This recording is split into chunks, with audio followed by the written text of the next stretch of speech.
Pledges of allegiance. I pledge allegiance to the flag of the United States of America and to the republic for which it stands, one nation under God, indivisible, with liberty and justice for all. Good morning, everyone. I guess we'll start the board meeting with consideration of agenda items. Mr. Chair, I have no agenda items to add this morning. Move to approve the agenda. Motion made to approve the agenda. Second. All in favor, say aye. Aye. Opposed? Passed. Number 3 is the consent agenda. Any corrections or additions to the consent agenda? Move to approve. Second. Motion made and seconded to approve the consent agenda. All in favor, say aye. Aye. Opposed, same sign. Consent agenda is approved. Mr. Chairman, no bills to approve this morning? No, there is not. Okay, all right, thank you. With no bills to approve, we'll move into our first item is Paul Heiduck from MCIT to give his management consultant with him to give his report.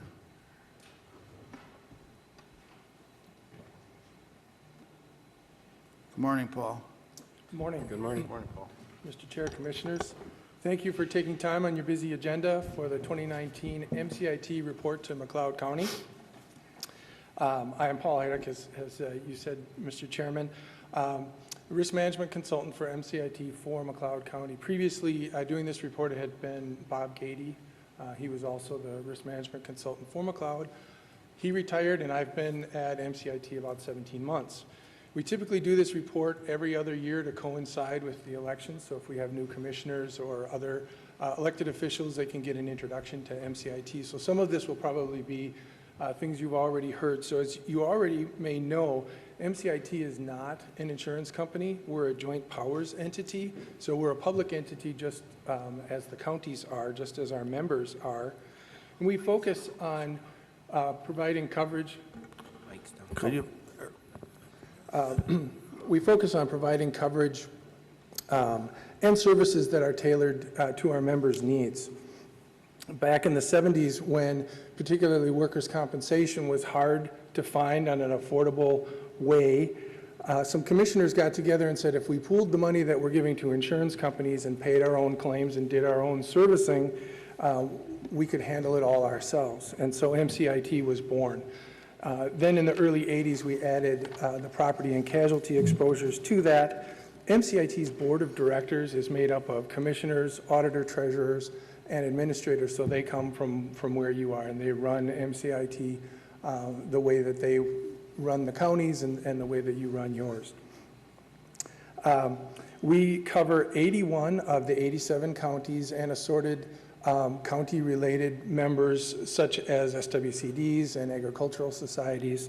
And I can name the 6 counties that we don't cover. I won't name all 81 that we do cover, but Anoka, Dakota, Hennepin, Ramsey, St. Louis, and Olmsted self-insure, so they do not use MCIT. This is a big year for us. We're celebrating 40 years of successfully managing risks with our members. McLeod County joined in 1981, so that's 38 of those 40 years. And the key to that longevity and that success has been MCI's dedication to addressing our members' needs, but it's also our members' willingness to reduce the frequency and severity of claims. And you can see we've got some bullet points there in the middle in that pink box. And I would add that it's the commitment of our members to the program and to not viewing our services as a commodity. Down at the bottom in that black band, you can see the MCIT mission, which I've already said is to provide coverage and services that are tailored to our members' needs, and we'll have more about that later. If we flip over to the inside, page 2 electronically, on the left-hand side in that black section, we talk about MCIT financially.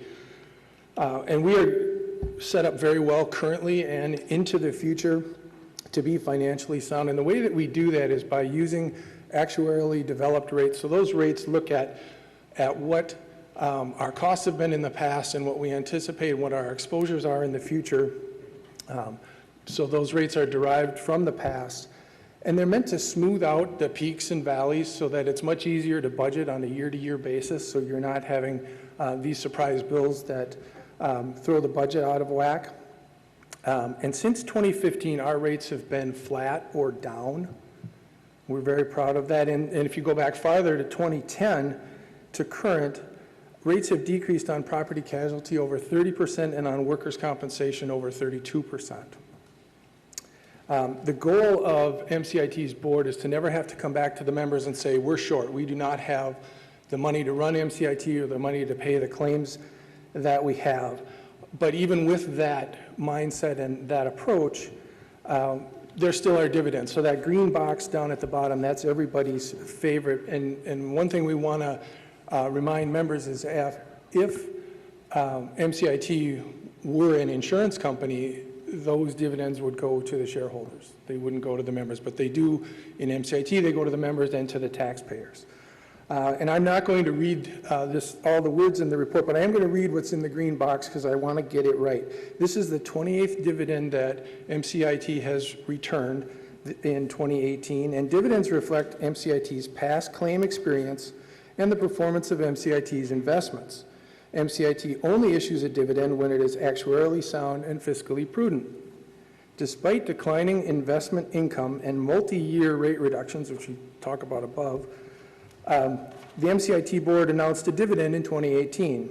Although not guaranteed, the board is committed to returning funds to members when it's appropriate. So it was almost $12 million for membership as a whole, and you can see the amount there for McLeod County. Then if we move to that big white section in the middle of those 2 pages, we're looking at claims for the trust as a whole. So if we start with property casualty, you can see that 61% of the claims that we see are auto-related. That's anything from windshields to collisions. And in the donut on the right of that, you can see the severity. So the dollars are a third of our dollars come from auto-related claims.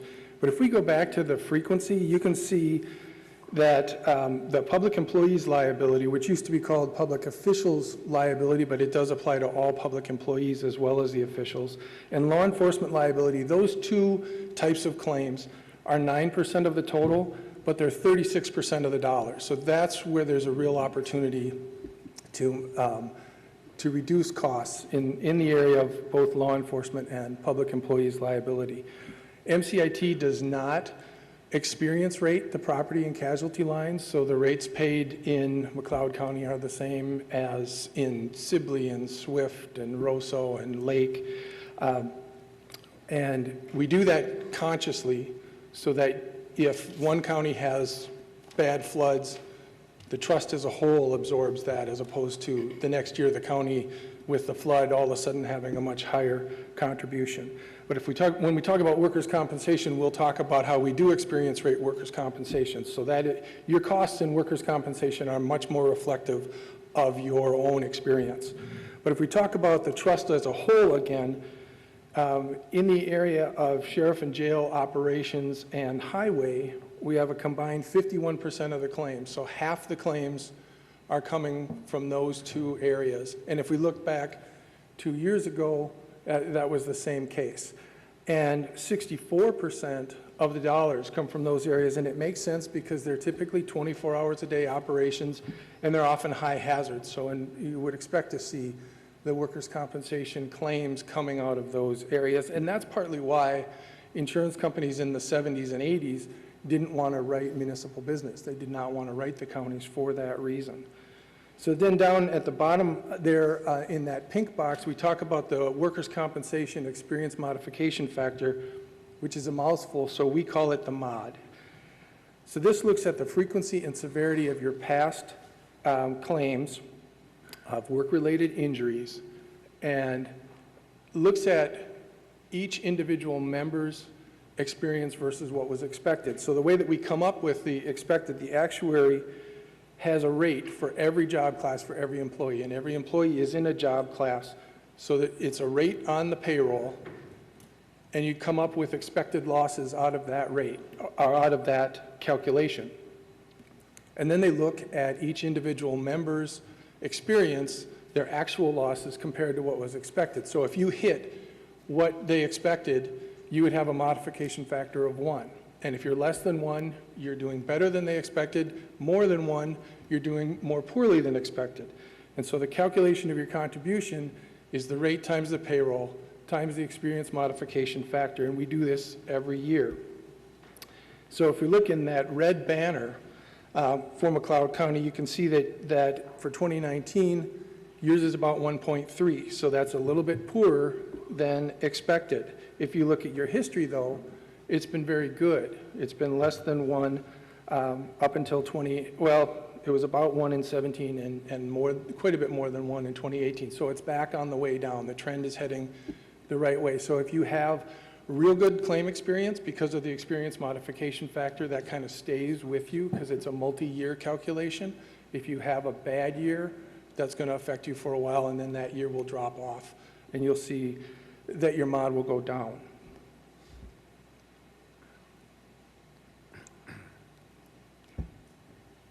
One of the things we're most proud about is in the blue banner on the right-hand side, the coverage enhancements for 2019.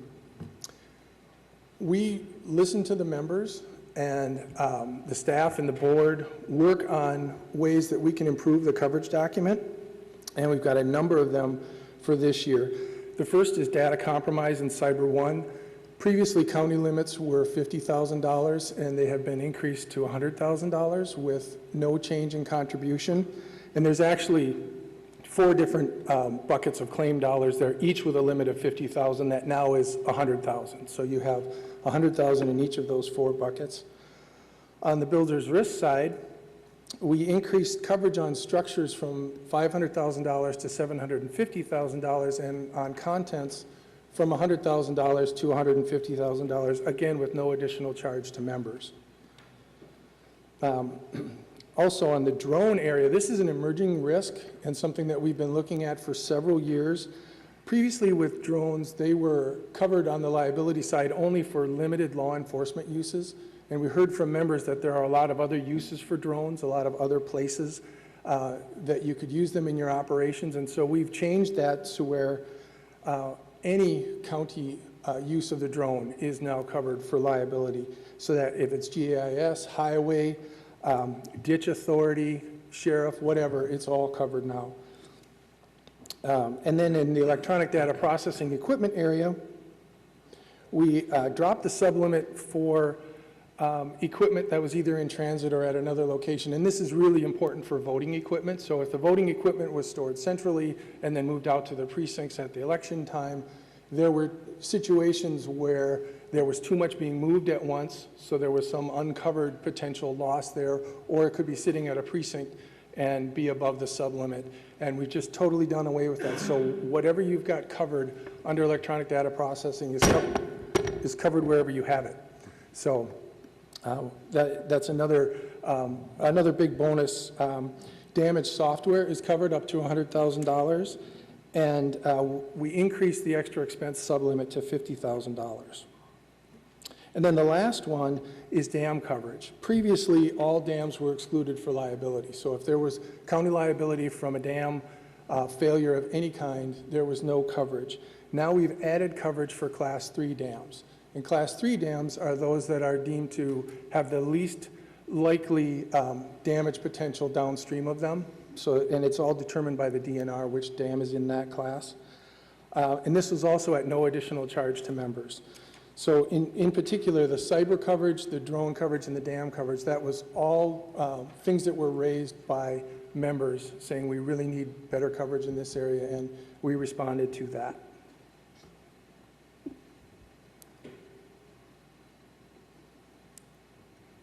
Then on the last page, I said that we would talk more about services. On the consultation side, you have both a risk management consultant and a loss control consultant. The first one is the most important, the risk management consultant, that's me. And we do Coverage, liability, and risk management reviews. We'll look at contracts and joint powers agreements, all from a risk management perspective.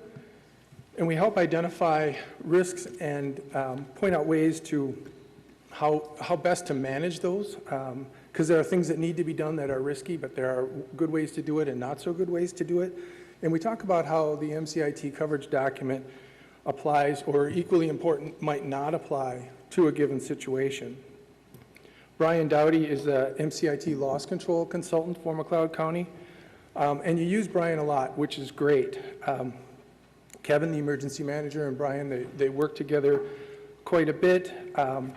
And also Donna, they're both involved along with Safe Assure and the safety committee. You can read there the different things that your loss control consultant can do for you, but it's a pretty good relationship, and both my services and Brian's services are included in your contribution. We do a lot of training for officials and employees. We have seminars and workshops. The most recent upcoming seminar is on managing law enforcement liability in St. Cloud on May 22nd. We do lots of on-site presentations for topics that are important to members. Patrol, which is our peace officer accredited training online. That's Minnesota-specific training. It was put together by MCIT, LMCIT, the Minnesota Sheriff's Association, and the Minnesota Police Chiefs Association. Lots and lots of really good feedback from that patrol training. Defensive driving training, as I said earlier, we have 2/3 of our claims and 1/3 of our claim dollars in property casualty come from auto. So defensive driving is a very important element. This is a 2-hour session, and we recommend county employees attend every other year.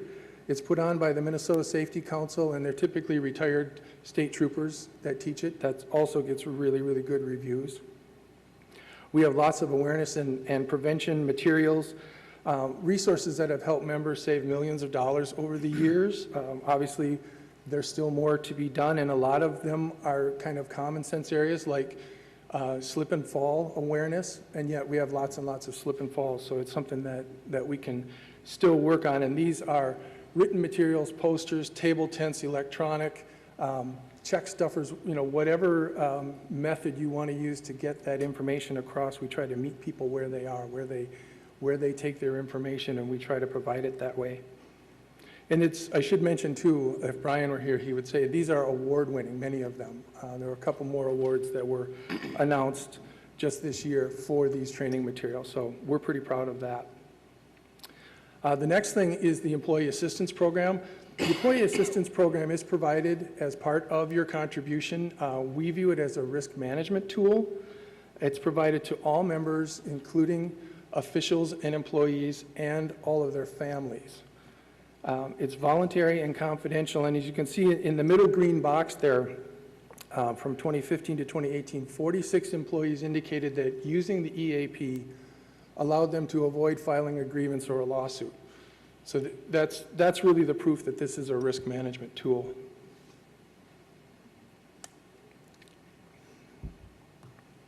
And then in the black box, we're often asked, well, what can I as a commissioner do to help the MCIT program and continue success? Supporting safety initiatives, the safety committee and a return to work program for injured employees. Those are great things. Attend risk management training. Support and encourage training for employees. Learn how coverage applies, or maybe more importantly, how coverage does not apply before you make a decision. Have contracts reviewed for risk management before signing or approving them. We get lots of contracts that we review and say, well, here's something and here's something else, but they were signed months ago. So if we do it before they're signed, you can really impact that language. And promote safety at all levels, because what you expect, county employees typically do. So if you're out in front on this, they are going to be too. That concludes the report. On behalf of the MCIT Board of Directors and your MCIT service team, thank you for your continued support of MCIT. Commissioners, do you have any questions of Paul? Thanks for a really good report, Paul. Mr. Chair. Go ahead. Mr. Hyduk, thank you for the report. It's very informative. But the one thing, it works so good, we hardly, realize it's there for us. But it's, it's like having that umbrella there to protect us from, like you said, all the accidents, the incidents, and the liabilities. It's a great program, and congratulations to Minnesota counties and MCIT on 40 years of successful operations. Thank you. All right. Thank you. Yes, I'd like to echo that too. Thanks to MCIT for the report, and thanks for a good delivery. Thank you. Have a good day.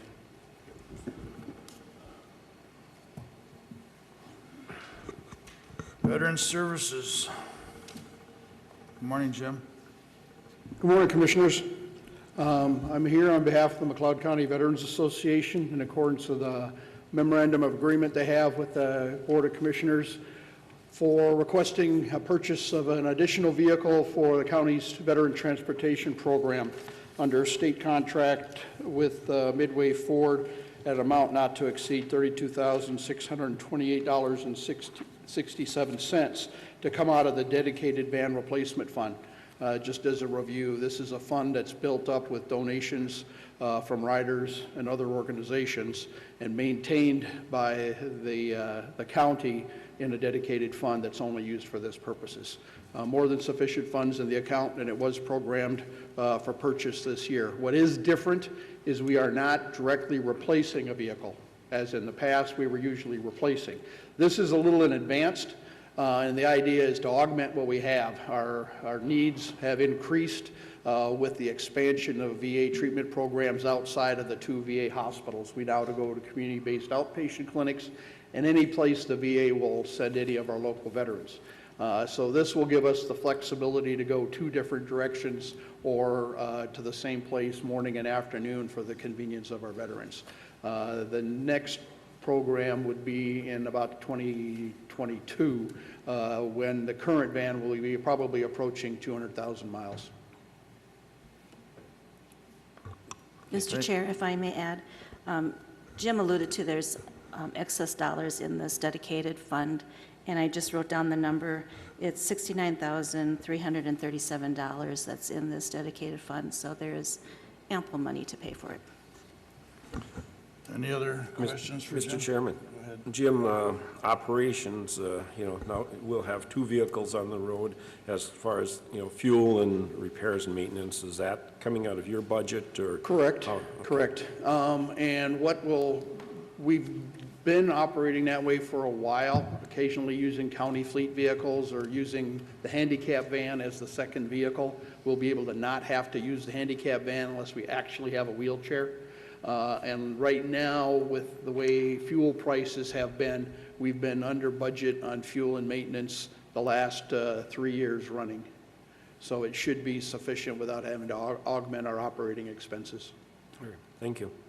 And Jim, just out of curiosity, the new vehicle warranty, is it a 3-year warranty, or how long a warranty do we get with these type of vehicles? Yeah, we go through that in about a year. We put about 40,000 miles on in a year. So that's a good question. I don't have that off the top of my head what it actually is. Okay. But again, we've got almost all the we get good mileage because almost everything we do is highway miles with the exception of when we're picking up in the county. We get off on some township roads, and that's where having the all-wheel drive in the wintertime's a really good deal. The only option we have other than the standard package is all-weather floor mats. Because as we go around in the wintertime, it can get pretty messy in there, but it's a standard package through the state contract. Well, just as a last year, over 440 veterans were transported in 2018. We put just under 40,000 miles on the Flex itself, the current vehicle, and about 10,000 on our handicap van. So we still see the handicap van being in our fleet for at least another 6 years before it needs to be replaced. And your travels are becoming a lot more diversified. From what I understand, you're going a lot of different places with different We've veterans. taken, any place a veteran has an appointment is what our policy is. So we've taken veterans to Rochester, we've taken them up to specialists in Wyoming, Minnesota, lots of Lots of runs throughout the metro with the fact that it's been diversified. Probably the farthest west we have gone recently is Wilmer. But again, Rochester to the south and Wilmer, and Wyoming to the north. I'd entertain a motion to approve the, Mr. Chair, I move the approval of the purchase of a 2019 Ford Flex SEL using the state contract for the veteran services. motion made by Commissioner Szymanski. Is there a second? Second by Commissioner Polmeyer. All in favor, say aye. Aye. Aye. Opposed? Motion carried. Thank you, Jim. Thank you very much. Jim. Mr. Chair, we need to do something else that's on the agenda because we need to wait until 9:30 for the public hearing, so we've got like 3-4 minutes. Sheila is going to handle the building services maintenance, so I think we could do item 9 on page 8, and she can talk about that. Very good. Go ahead, Sheila. Good morning. Morning. I'm standing in for Scott Grivna today. He has a couple of things going on back at the courthouse, so I offered to do that. The first item, item A, asking for you to consider approval to award lawn care to Honeydew Lawn Services for a cost of $12,157.25 with funding from the 2019 budget. The cost is based on a total calculated annual cost for maintaining all county-owned facilities in Glencoe based on a 25-week season. So that cost is worst-case scenario. That would be if they had to do all of the lawn care for that complete time period, and just, it likely will not cost as much as you see. The county also received 3 other quotes from New Earth Landscaping, Andy's Lawn and Snow, and Radke Lawn Care. As you can see, the lowest quote came from Honeydew, at a considerable less amount. We're covered on our rental properties when they're in transition from rentals to demolition, and we'll have our properties maintained with the support of our building maintenance team as well. They'll help out sometimes with things. Mr. Chair, Go ahead. Sheila, is this, I believe I read the contract, it's a 2-year contract, is that correct? I believe that this was an annual contract. I'm sorry, you'd have to ask I didn't Cindy, see the do you know? 2-year either. Where did, Okay, it's in the bid. Is it? proposal. I think you're right. Okay. Mr. Szymanski, I believe it's right. It's a That- 2 or 3 year bid. Okay, so that 2 years should take us through the completion of the government center project, and all those things will be kind of wrapped up at the same time, so. Yes. All right, thank you, Sheila. Mr. Chair, I move the approval of the award of the contract to Honeydew Lawn Service for lawn services around the county facilities in Glencoe. motion made by Commissioner Szymanski to approve the bid. Is there a second? Second. Second by Commissioner Polmeyer. All in favor, say aye. Aye. Aye. Opposed? Motion carried. Item B. Thank you. Item B, asking for you to consider approval of the revised contract from Honeywell for support of existing systems and pneumatics at the courthouse and North Complex for a cost of $19,980 with funding from the 2019 building maintenance budget. The contract would replace the one currently in effect, providing a net savings of $7,861.48. It is worth noting that when Scott Grivna came aboard, this contract was $60,000 annually, so that it has been decreased 3 times, and this is another considerable decrease. But we do still have Honeywell systems in place and require their support. Move to approve the revised contract for the sum of $19,980. Motion made by Commissioner Wright to approve the contract, second by Commissioner Polmeyer. All in favor, say aye. Aye. Aye. Opposed? Motion carried. Thank you. Thank you, Sheila. Thank you. All right, it's 9:30, so I guess we can call the hearing to order, or the hearing to order on, I gotta see which ditch we're starting with. 16.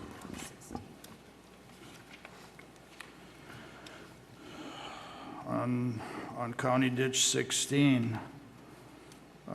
Purpose of the hearing, is it Mr. Young? Board members, I have prepared a proposed order regarding your hearing, which was held on April 8th of 2019, in which you adopt the redetermination of benefits with net benefits of $3,779,000 plus dollars. You also set the assessment costs to be charged back to the owners at $16,600 that would be levied over 2 years with an interest rate of 1%. And the order is in front of you, and if you agree with that, then you ought to make a motion to approve, and then the board chair and the auditor treasurer can execute the order. Thank you, Mr. Young. Is there any public comment considered to County Ditch 16? Hearing none, what are the wishes of the board? Mr. Chair, Go ahead. I'll move to approve the findings and proceed forward with County Ditch 16 redetermination. Is there a second? Second. Motion's been made and seconded to go forward with the redetermination of benefits in the order. All in favor, say aye. Aye. Aye. Opposed? Motion carried. Now we'll move on to B, which is County Ditch 21, redetermination of benefits. Purpose of the hearing, Mr. Young. Once again, you had a public hearing on this matter on April 8th. I have prepared a proposed order for your review. It adopts the viewer's report of redetermined benefits and sets the net benefits at $468,460.13. It adopts the viewer's costs at $1,942 and said that it would be assessed in the coming year at an interest rate of 1%. If you agree with the recommendations of the viewers and the assessment amounts and the interest rate, then you should adopt the order. Board, what are your wishes? Or first of all, is there any public comment pertaining to County Ditch 21? Hearing none, is there a motion to approve? Mr. Chair, I'll make a motion to approve the findings and order at County Ditch 21 and its redetermination of benefits and damages. Motion's been made by Second. Commissioner Wright, seconded by Commissioner Szymanski. All in favor, say aye. Aye. Opposed?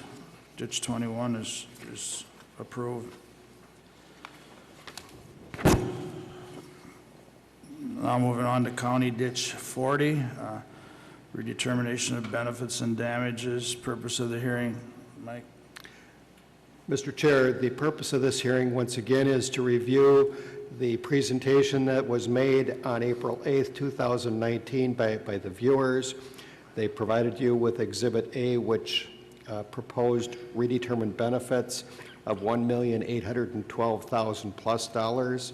There were buffer acquisition costs of $45,000 plus dollars, seating costs of $6,000, and viewer costs and redetermination costs in the amount of $9,723. If you agree with those dollar amounts, then you should adopt the proposed order. It adopts the redetermined benefits at the $1,800,000 plus, and then it sets the total assessment to be assessed over 5 years at a rate of 1%. Again, pertaining to County Ditch 40, is there any public comment? Hearing none, board, is there a motion to approve redetermination of benefits and damages to County Ditch 40? Mr. Chair, I move the approval of the findings and order for County Ditch 40, redetermination of benefits and damages. Motion's been made by Commissioner Szymanski. Is there a second? Second. Seconded by Commissioner Polmeyer. All in favor, say aye. Aye.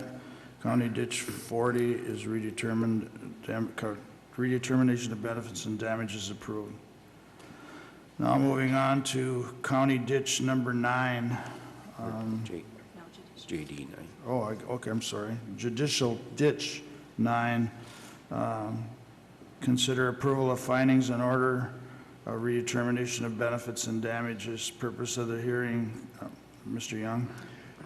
Mr. Chair, the purpose of this is once again to review the presentation that was made to you on April 8th of 2019 regarding the redetermination of benefits. Exhibit A was presented to you at that time, which recommended net benefits of $2,100,000 plus, buffer strip acquisition costs of $34,000 plus, and redetermination costs of $18,220. There was a small issue that was likely going to increase the benefits by approximately $60,000, and I believe that's why two of the viewers are here today, and they were going to give you what that updated amount was. Once you hear that updated amount, then you can either, we can fill in the blank that I have at the bottom of my order, or if you want to continue this for about 2 or 4 weeks, then I can prepare an updated order based upon the new information. It's your choice. It's our discretion, or do you have a recommendation, Mr. Young? I don't have a recommendation. Mr. Okay, then, Enquist? the viewers are here. Mr. Enquist? Thank you, Mr. Chairman and Board. The correction in our report that we needed to address was a formula error where our tile benefits, which are typically charged at $2.25 per foot, the formula actually took it times an empty column, and so it took it times 0, so the value was indicated as 0. Correcting that formula, we have taken the original benefits and have added a benefit amount of $70,402.50 for the benefit value applied to the 31,290 feet of tile accounted for in judicial ditch number 9. Therefore, I've presented to the auditor, and hopefully you have a copy of the corrected viewer's report that you can look at. Mine says the benefits are $2,174,532.35. So $2,174,532.35? Correct. Okay, so in the area that I have left blank, if you want to fill in that number, then the order is appropriate for your approval. If you want to go ahead now, you are free to do so. But you should make sure that you hear any input from the public if there is any. Yeah, thank you, Mr. Young. And I have every confidence in that number. Is there any public comment to judicial ditch number 9, redetermination of benefits and damages?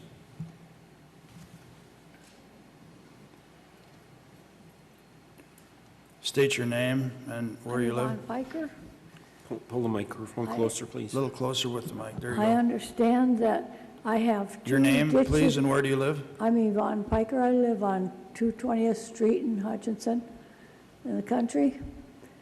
And I think all of this is too much money for the people out there. A lot of us are widows or the wives are gone, one or the other, but we're only one spouse in the family and not making a lot of money like you're talking.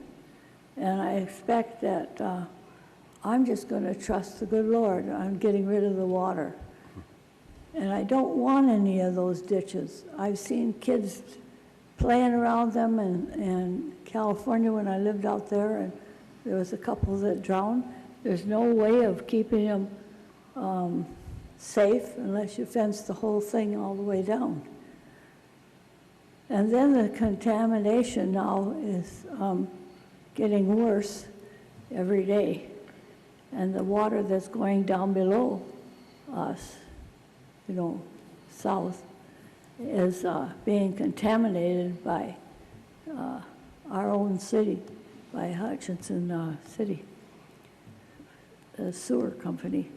They're bringing out their dry sewage and dumping it in the field, and then one of the people that own the field has the privilege of spreading it out in the field right by the ditch that is there. I think it's number 6. I don't remember right.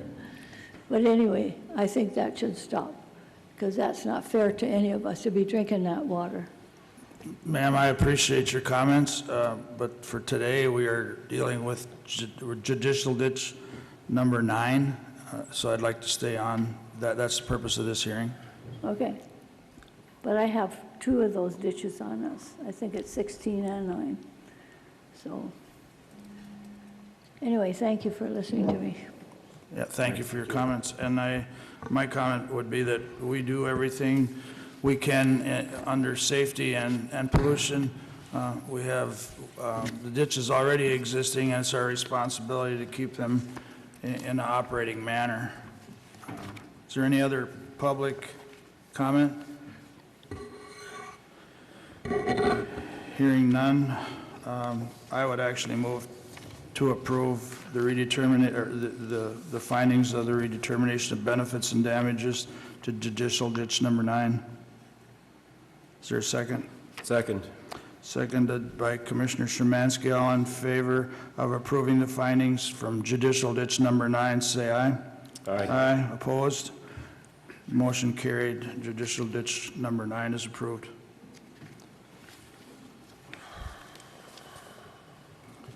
Mr. Chairman, Go ahead, Mr. do Szymanski. we need a motion to close the public hearing? Yes, we do. Move to close the public hearing? Motion's been made to close the public hearing. Is there a second? Second. Seconded by Commissioner Pohlmeyer. All in favor, say aye. Aye. Aye. Public hearing is closed. All right, this being Mental Health Month, I have been given a proclamation from the county board. I'll read it, that's fine.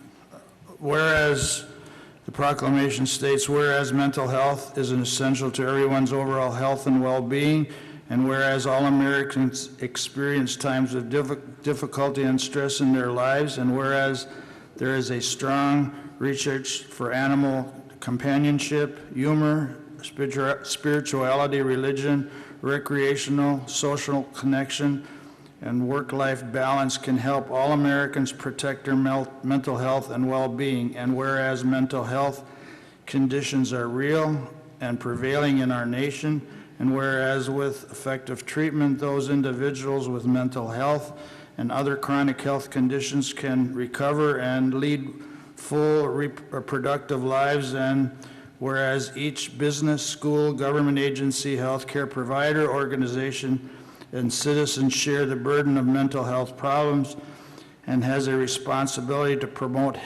mental health wellness and support prevention efforts. Now, therefore, be it further resolved that I, Doug Kruger, do hereby proclaim May 2019 as Mental Health Month in McLeod County. As the Vice Chairman of the McLeod County Board of Commissioners, I also call upon the citizens, government agencies, public and private institutions, businesses, and schools in McLeod County to recommit our community to increased awareness and understanding of mental health, the steps our citizens can take to protect their mental health, and the need for appropriate and accessible service for all people with mental health conditions. Doug Kruger, Vice Chair.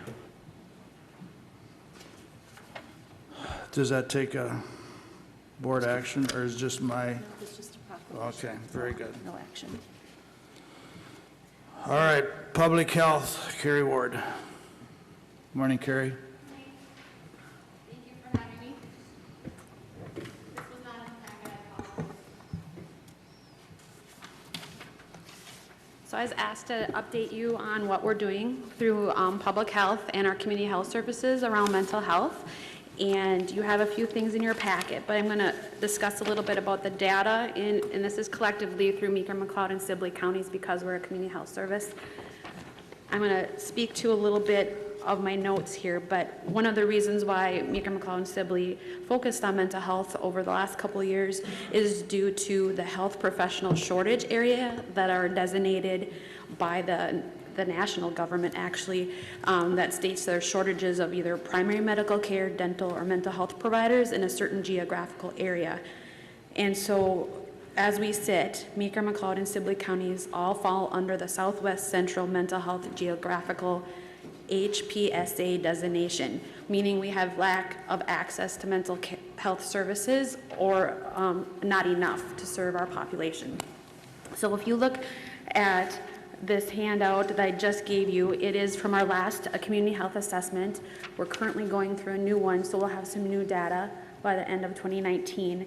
But it shows that over 9% of residents, there was a time where they wanted to talk or seek help from a professional but chose not to. And part of that is stigma, which we'll talk about in a little bit, but also part of that is access to care. So they might have to travel outside of the county to get an appointment with someone. So we've been working over the last couple of years collectively with our partners across the 3 counties with social services to address those issues, and I'll talk about some of those things right now.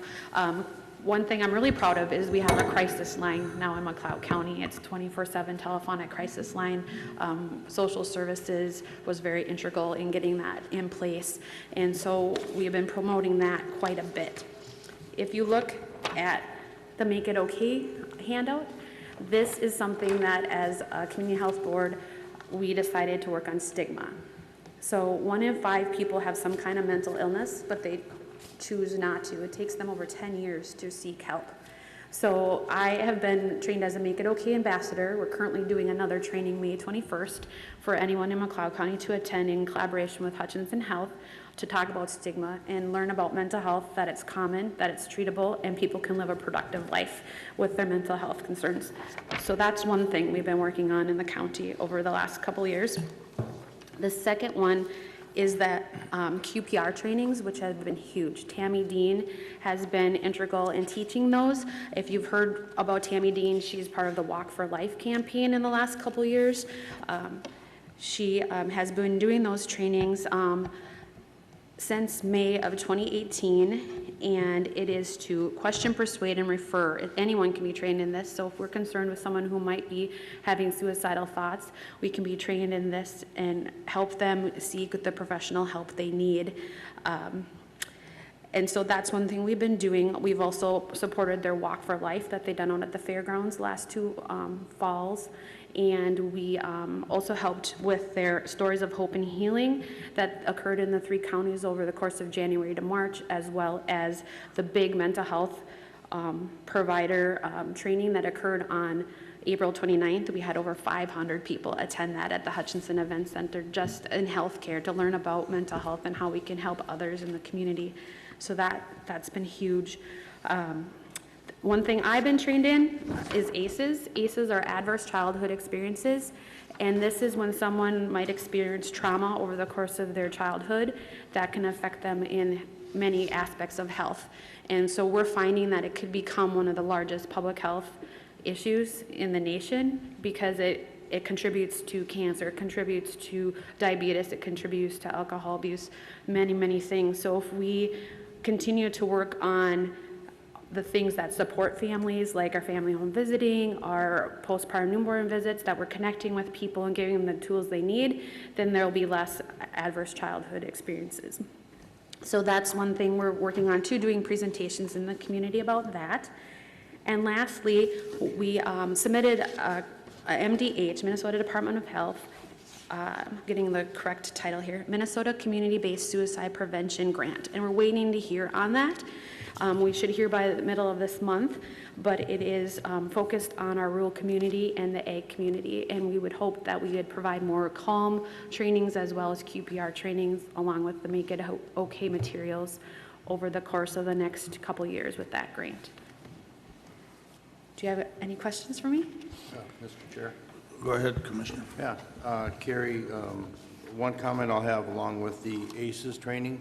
Are you working with the Pact for Families on that ACEs training?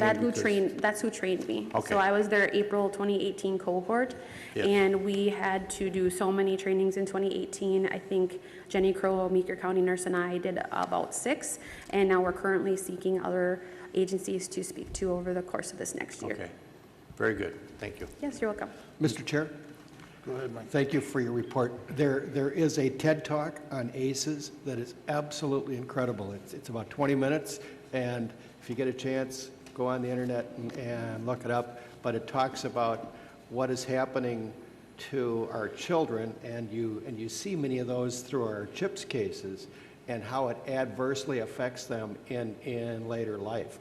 And I mean, it's crazy, but you having an alcoholic parent increases the likelihood of cancer and high blood pressure and all of those things as you age. And it's absolutely incredible. Thank you. Mr. Chair. Go ahead, Ron. Well, thank you, Carrie. And, this is excellent work. I wish we could just kind of broadcast it everywhere all the time, because these mental health circumstances really lead to a lot of our other social problems, the chemical abuses and those things, because when they don't seek adequate treatment, they self-medicate on some of these illicit substances, and cause our county attorney and our courts, much anxiety and grief because of the need for that mental health. And I know our facilities and our care providers are working hard to kind of address this issue, but, we all need to be aware of it, and I congratulate you for bringing this forward, and that we have the proclamation for Mental Health Month before us today. Thank you, Carrie. Yep, thank you for your time. You mentioned, Carrie, the helpline. Is that volunteered, and do you have enough people to fill the line? Currently, we're contracting out with Carver County to staff that crisis line. I'm not sure where social services stands on making that more of a local staff situation, but we wanted to have something available that was 24/7 via phone that was local. So we have it up and running, so that's the good part. And now we'll look into making it probably staffed more locally in the future. We do also have access to texting lines through the state, so if people aren't comfortable talking with someone in person, there's a texting line that the Department of Human Services offers as well. Thank you, and that's a tough job. I happen to know some people that have done it and do it. It's hard on the people that work those lines. Mr. Chair. Go ahead, Mr. Thank you, Carrie. Also, the crisis line is just across the county line, and I know those people are here quite often, especially assisting law enforcement when there's a crisis, but they're here, Right, and just they've make been the at call and they're every underway. event we've asked them to be at, promoting this crisis line as much as we have. So, and if you want any of those cards, we do have some at our office. We can definitely get them to you if you want them in your hand as well.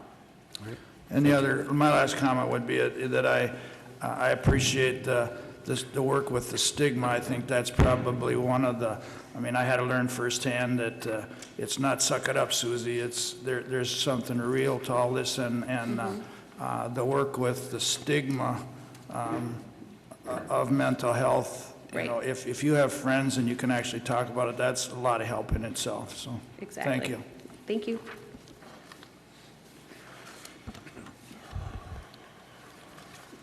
Mr. Chair, if I may.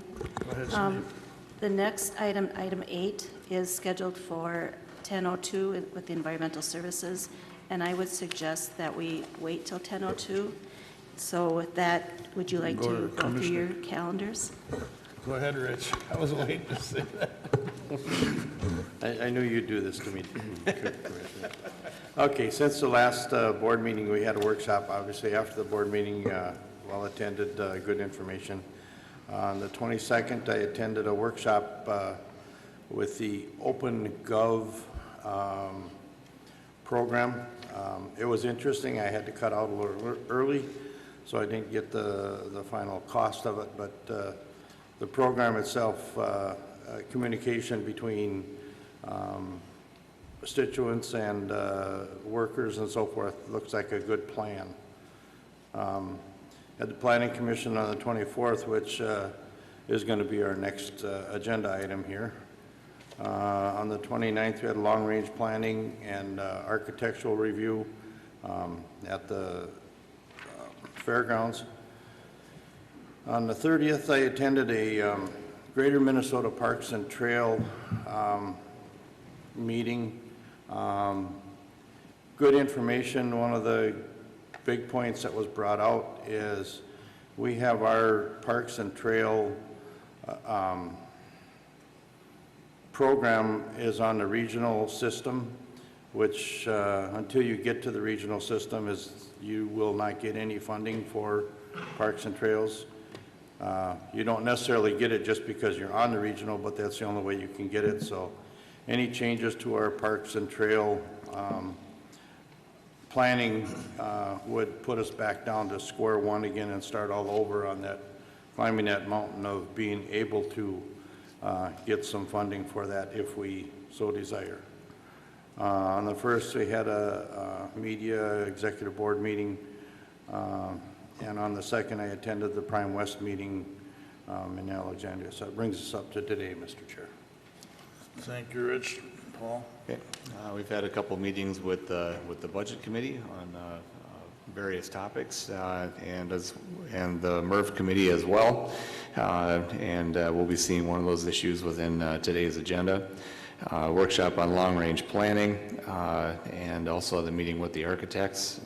Went to Collins Township with questions on road and ditch project. And also there's been a number of calls on our county ditch system, as this last year was a pretty tough year on all of our roads. It's been no different dealing with all of the ditches and the expenditures related to those. Thank you, Commissioner Brown. All right. Well, thank you, Mr. Chair. Since our last board meeting, we followed the county board meeting and workshop with the Social Services Committee meeting on April 16th. On April 17th, McLeod Treatment Program had their monthly meeting. All is going okay over there. You know, just like any other agency, they struggle sometimes to keep on budget and providing services. On April 18th, we had a Health Insurance Advisory Committee meeting dealing with our McLeod Sibley Trailblazer Health Insurance Joint Powers Board, looking at our options moving forward with the stresses that our health plan is under. On April 22nd, I also attended the OpenGov software demonstration held at the courthouse. It's a neat process, but sometimes you look at it as a necessity, or is it just a nice-to-have program? But we'll have to evaluate that in the next workshop sometime in the future. On the 29th of April, we had the long-range planning meeting workshop with the county board. Also, an architect's review of our government center project, and followed that with a SWAC committee meeting as well on the 29th. On the 30th, I also attended the Greater Minnesota Parks and Trails Commission meeting for, I believe it's Region 5 down at Mankato.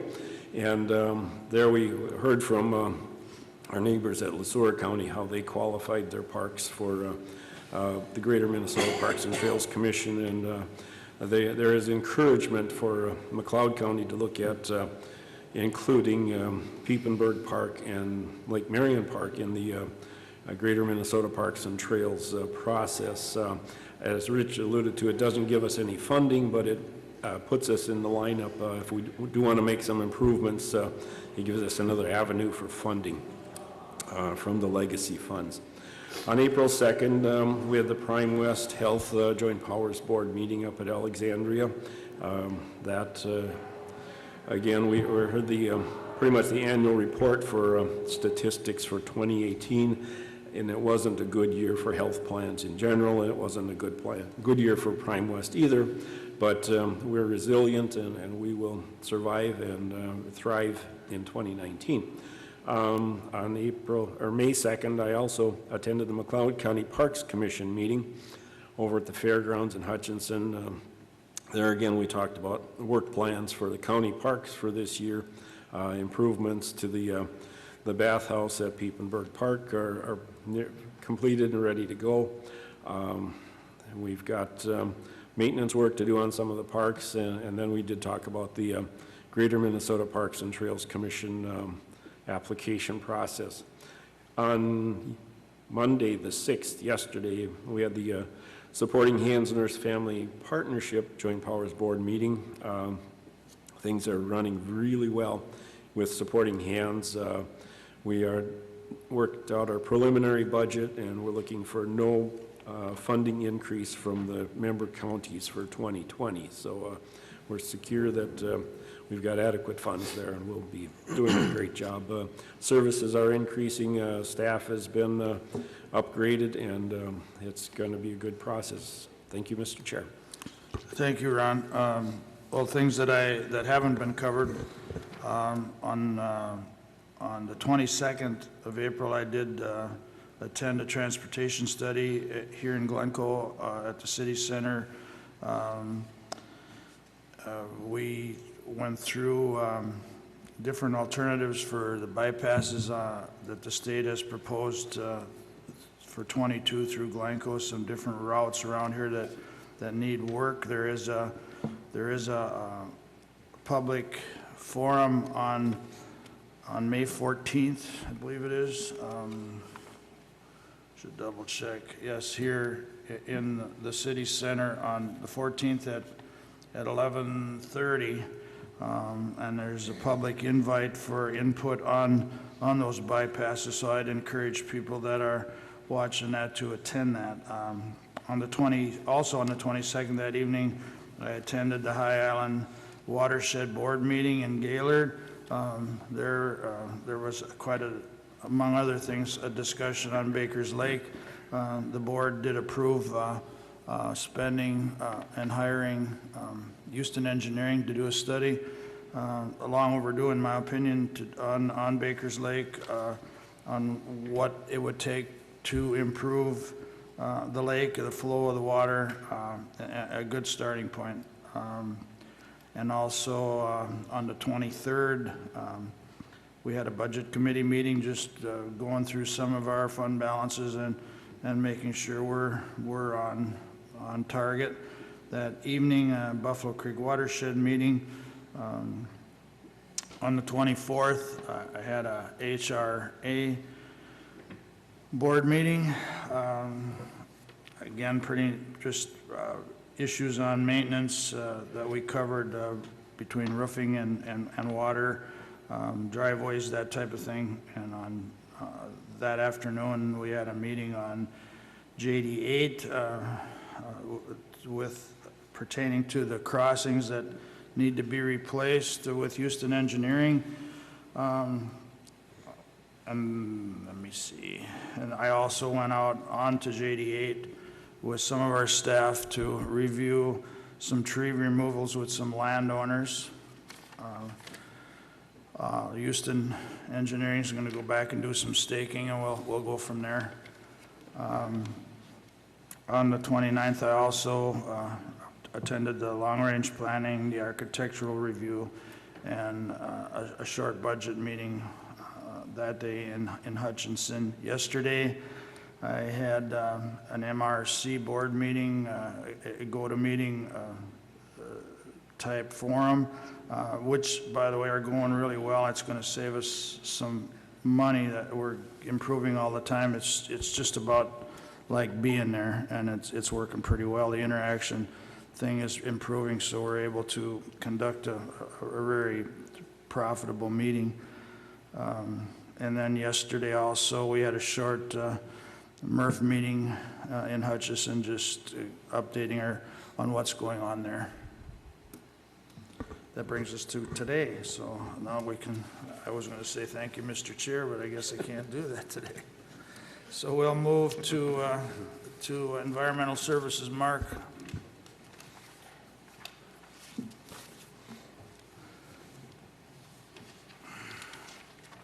Good morning, Mark. We do have 4 items on the agenda this morning from Environmental Services, so I'll jump into A. It is consider approval of conditional use permit 19-05 by Honeysuckle Solar LLC, a subsidiary of Geronimo Energy, Edina, Minnesota, with the following conditions. Honeysuckle Solar LLC is a subsidiary of Geronimo Energy, is requesting approval for essential services for electrical generation through solar energy in order to construct a 1 megawatt community solar garden array system for distribution to be interconnected to an Xcel Energy substation on property currently owned by Cecil and Linda Martin.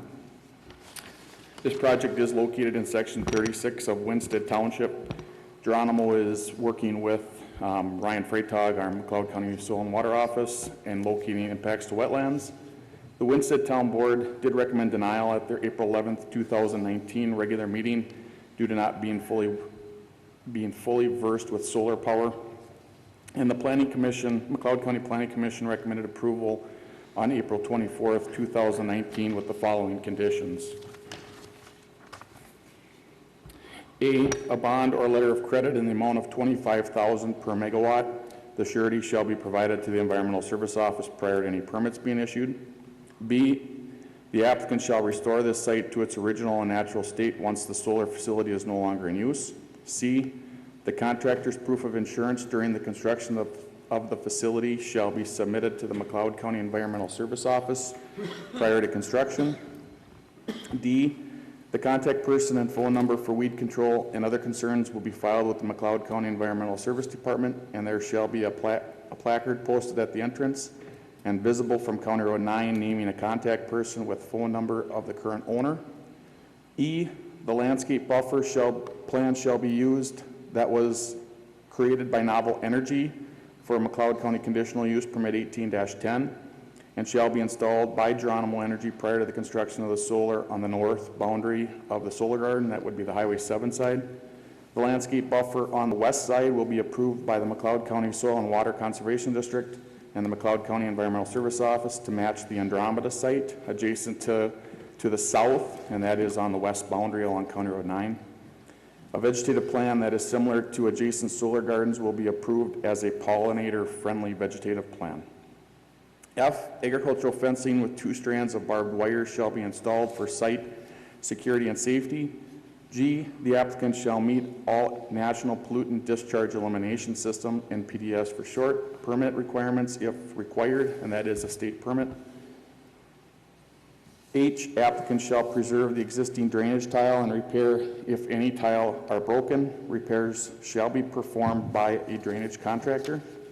I, the applicant shall obtain a permit from the McLeod County Highway Department for access off of County Road 9 in the event shared access is not obtained from Mr. Cecil Martin's easement. J, an emergency plan shall be developed and shared with Winsted and Lester Prairie Fire Departments and McLeod County Environmental Services, McLeod County Emergency Management. Signatures from each fire department shall be obtained and submitted to McLeod County Environmental Services. K, the owner of this solar garden shall participate in a solution in the event stray voltage impacts production to the neighboring feedlot to the west adjacent to this project. And the reason why we're not asking for this particular entity to provide that stray voltage test is Novel does do that annually. We are requiring that, so instead of having multiple tests out there, we are just stating that in the event that reading is significant, we ask them to participate in that solution. So with that being said, I'll turn it back to the board. If there are any questions for me, Marta Jensen with Geronimo is present if we have questions for her, and also Nathan Schmalz with Winsted is also present if we have questions for Winsted Township. Well, to start with, is there any questions from the board? Mr. Chair. Go ahead, Ron. Going to your last comment about the stray voltage, and you mentioned that Novel, they test for stray voltage annually, but will their test also sustain for this project as well? Yes. So the boundary that they're testing for is right at the doorstep, if you will, of that neighbor to the west, Mr. Otto's farm. Okay. So they are testing from the impacts of all 3 of those together. Okay. All right. Thank you. And Mark, that's the next couple of paragraphs in the packet. Is that pertaining to that 9-acre easement or purchase? Is that all pertaining to that? Yes, that's the area, that 9 acres, it's just adjacent to the west. So if we remember to last July, Novel had applied for 2 separate solar garden, 1 megawatt solar gardens, and the state would not allow for them to build the second one. They determined it to be phase and connective action. So the state wouldn't permit for that, so they couldn't move forward after we had granted approval. And therefore, now, Mr. Martin was looking for another entity. Geronimo had contacted me, asked if they could use that prior approval. I had requested them submit a new approval. If anything were to change, I didn't want to just have them under that old conditional use permit if we were changing any of the construction requirements. So they're moving forward. So that 9-acre easement really is that there's a little gap just west of that novel site, furthest to the north, and that would just be filling in that corridor. And the question, I noticed that the Township Board did not recommend approval. What does the statement fully versed with solar power, what does that exactly mean? If I would like to defer that to Nathan Schmalz from the That's fine. township, if we could. I ask just Nathan. didn't quite understand what the statement meant. Thank you, Mr. Chairman. Nathan Schmalz, Winston Township Supervisor. When the request comes before a town board, we don't see any of the conditions placed on the request. So, I mean, we look at it as we can't approve something that we have no details on, no conditions. It seems like when the applications come in, they are vaguely aware of conditions that have been put on previous applications. This is, I think, our 7th application now that we've been dealing with in our township. And, you know, we'd like to see some consistency with how these things are brought to us so that we don't have to, you know, ignore the requests and act like we don't care. We really do care. And that's why we denied it back in April at our regular meeting. Thank you. Sir, do the conditions that you see now in front of you, do they alleviate any concerns that you personally, and I understand you can't speak for the board, but do they take care of concerns that you would have? Well, when we went to the planning and zoning meeting, I was there as well, and some of the things that we were looking for, such as a shared access point that already exists, were discussed. Some of the things that we desire as a board is conformity in the site. This will be the 7th megawatt that gets permitted at this site. And we wish all of these sites would start to look the same. So that's why we look at the screening or what type of plan there is for screening. We try to match fences.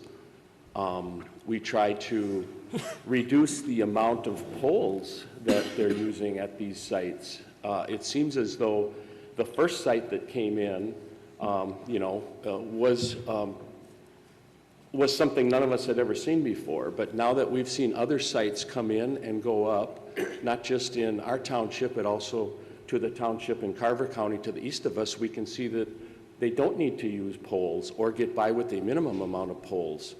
So when we start looking at these things to appease us as a township and a resident of the community, we're looking at things that appeal to us having this in our community for the next 25, 35, or even 40 years. So that's why we bring these concerns. I think Mark was sent email communication with our town board concerns. And I'll yield then if you have any further questions. Thank you.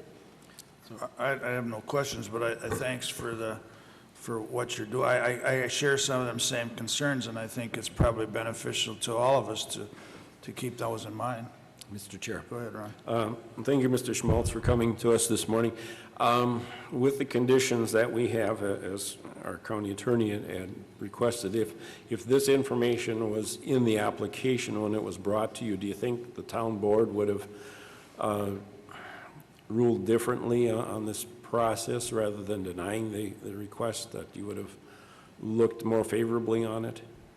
It would definitely improve, the likelihood of us, looking more seriously at these applications.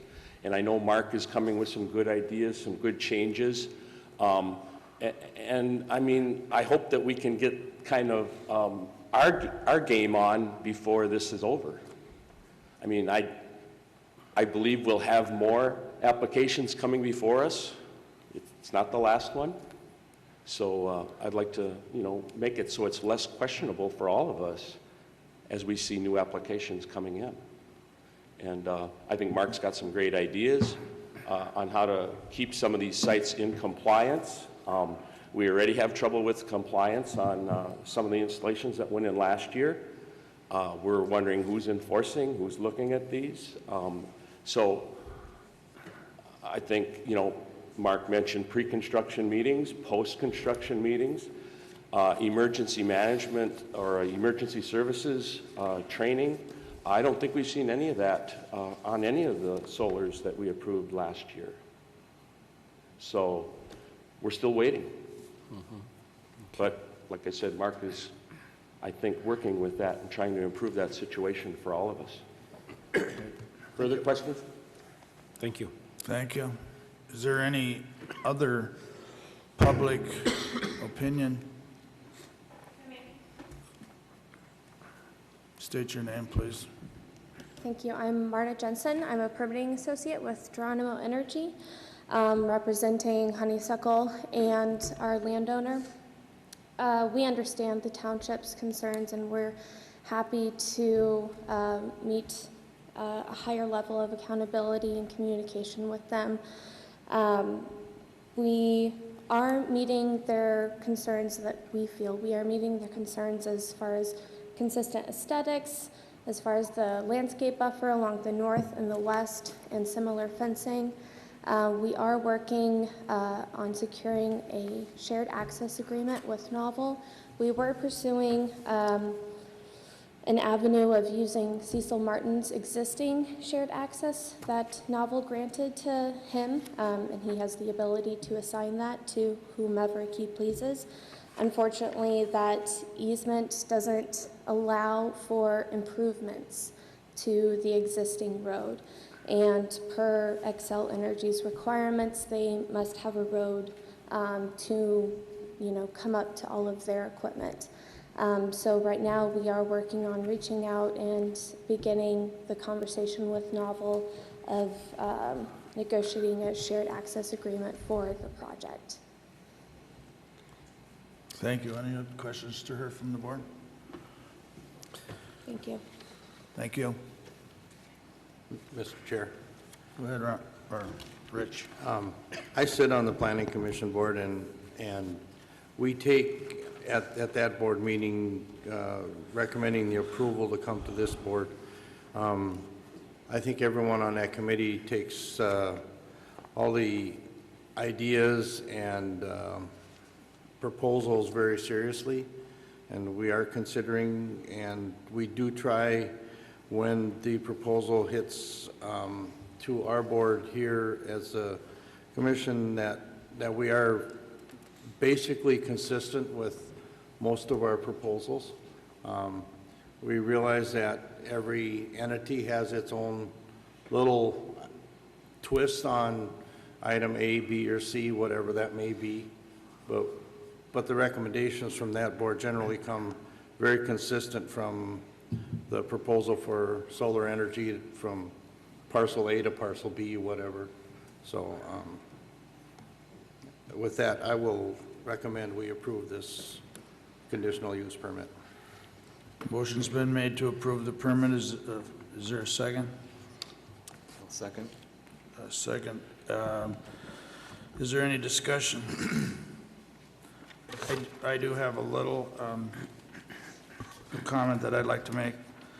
I mean, this is quite a litany of requirements, and I guess my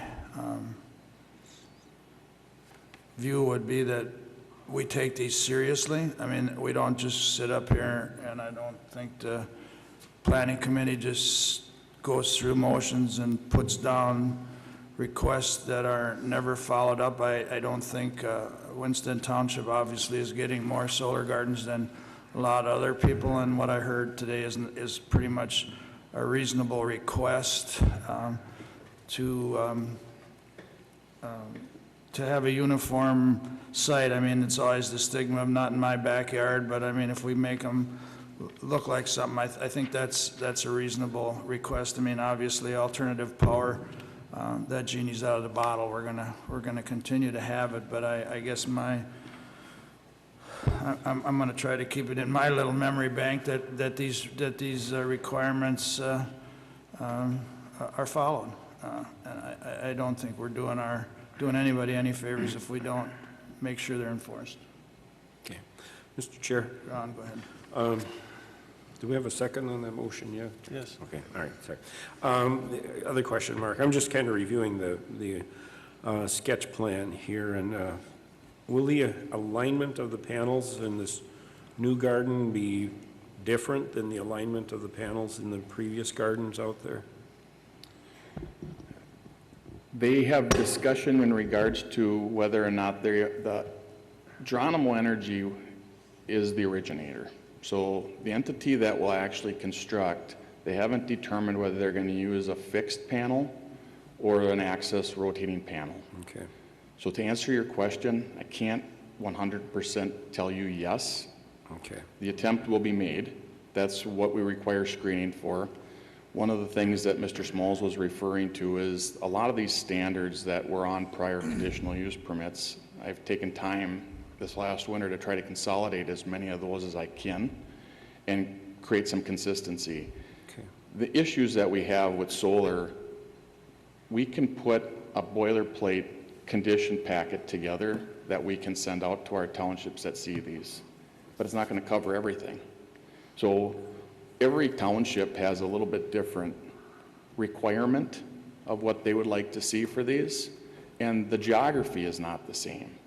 So what we deal with up on that corner of County Road 9 and Highway 7 in Winsted Township is a little bit different than what we deal with in Helen Township, trying to get that interconnection to the substations just north of Plato, because you have a little bit different elevation that you're dealing with, and the willing landowners are a little bit different, and meaning that those solar gardens down by Helen are tucked back in, typically, and I say typically, away from the road, with the exception of the one that we just approved last year on County Road 3.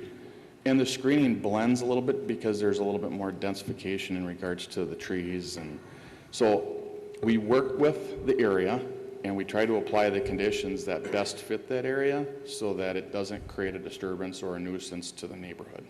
That's one of the things that we directly look at. And we are working on trying to clean that up. What Mr. Smalls was referring to about the compliance issue, it had to do with a site that was approved about 3 years ago on Cable Avenue. And the placard had the wrong name on that and phone number. And the reason for that is these gardens get sold. And when they get sold, they're supposed to update us with the new, whoever the new general manager or project manager is of that site and what their phone number is. So I've reached out to a number of them and stressed that it is a condition that we have obviously on here. And typically we're as good as the last phone call to know whether or not that phone number and contact is current. But typically the rest of these conditions, they are being met. Aesthetics is a big piece of that. And unfortunately, the requirement that we have in particular along Highway 7, because the elevation of Highway 7 is so much higher, the screening that we require, it's going to take multiple years for it to truly screen that. But as some of the conditions that were placed on this one, we're working to try to make sure that the appearance of that is friendly not only to the neighborhood, but also to the public traveling the road. That's where we talked about that pollinator-friendly grass mixture, trying to match some of the prior screening, along that corridor so that it does look consistent. And as you travel down Highway 7 to the east, you can count multiples in Carver County. What we're talking about here is not just a McLeod County issue. And the best part about that is this morning I just received a letter or an email from Minnesota Department of Ag. They are starting a solar siting group. I have requested to be a part of that, and the first 2 meetings that we have are for June 12th and June 26th. So the state is finally starting to assist us a little bit in regards to trying to create some standards that we can bring forward so that what we're talking about here as being consistent with conditions, we have a little bit of assistance because the state essentially is the one that's granting approval for these projects or not through Xcel Energy. Okay. All right. Thank you, Mark. All right, a motion's been made and seconded to approve permit 1905, a conditional use permit with Honeysuckle Solar. A discussion's been had. All in favor of the motion, say aye. Aye. Aye, opposed? Okay, the permit's been approved. Thank you. Thank you, Mark. Second item is item B. It is consider approval of Resolution 19-CB-21 for the Minnesota Clean Water Partnership, CWP Non-Point Source Pollution Project application, and resolution for McLeod County Subsurface Sewage Treatment System, SSTS, Restoration Clean Water Project. This project will provide low-interest loan funding to financially assist upgrading and replacement of failing septic systems to make it more feasible to many residents, including low-income households. Upgraded septic systems reduce multiple pollutants from reaching groundwater and surface waters identified in the application. So in front of you today is a resolution that we would need passed before we can actually make application to the state. Jake McLeod is with us from our office. He has done a lot of the front work, the technical requirements in the application. So if you do have any questions, the application that is being made is for 4 years, and we are asking for $1.2 million. That is what the state has identified as a likely cost or revenue that we would receive to be able to distribute. Mr. Chair. Go ahead, Ron. Thank you, Mark. This is more or less a renewal of the revolving loan Yes, it process. is. We've done this in the past. We've asked for this money in the past with partnership of Renville County. And this year we are asking for it as a renewal, but strictly as McLeod County, just due to demand. Okay. Yes, Mark, and I think that it's important. I mean, obviously, we've got a lot of septics failing, and this is one, and then they're very expensive to replace. And so I think it's important to get this money and get it out. And you may want to just explain a revolving process on how it works. Applicants will identify us if their septic is failing, and they'll ask for assistance. We've had this program in place for a number of years now, so it is quite common in our county. And when we do have that money available, the applicant comes in and they make a $30 application to start that process. That application covers staff's time to be able to process that requirement. And then the applicant's required to go out and receive 2 bids for installation of a system. And once we receive that, then we have the pricing that we can submit as that application, and once granted, the contractor puts the system in, and then the funds are paid for directly to the contractor, and then the applicant has no different than a mortgage. You know, they have a set number of months that they have to pay back that money at a very, very low interest rate. And as the money comes back in, it replenishes the... It goes back the into that loan Right, balance. that was my point. I mean, it's out there, and it should be used if we're going to start, continue to upgrade our septic systems in the county. Just as a caution, I don't want to get ahead of ourselves, if I may, Mr. Chair. This is a resolution to start that application. That's right. And we are very, very eager to get going on this. It's taken a little bit of time to put this together, but the state does have quite a bit of money left available to lend or to distribute. So with that being said, we're trying to get ahead of the curve here and hopefully get that money appropriated so that we are in line for this construction season. Mr. Chair, with the number of programs we have, the number of systems out there and the cost of updating those, I think this is pretty well a no-brainer to use this as a funding source for our constituents. So I'll make a motion to approve. And I'll second.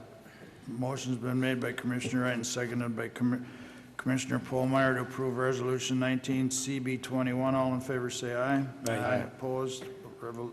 Thank you. Item C is consider approval of conditional use permit 19-04 by Brian and Ken Van Isle, owners of Premier Lawn and Landscape, to operate a lawn care business to include basic landscaping for current clients and snow removal with the following conditions. A, hours of operation at this location shall be between 7 a.m. and 5 p.m. Monday through Thursday, and 7 a.m. to 3 p.m. Friday as a normal work week, no weekends. These hours do not include pickup hours. B, all equipment and any product used by the business shall be stored inside the buildings outside the hours of operation as listed in condition A.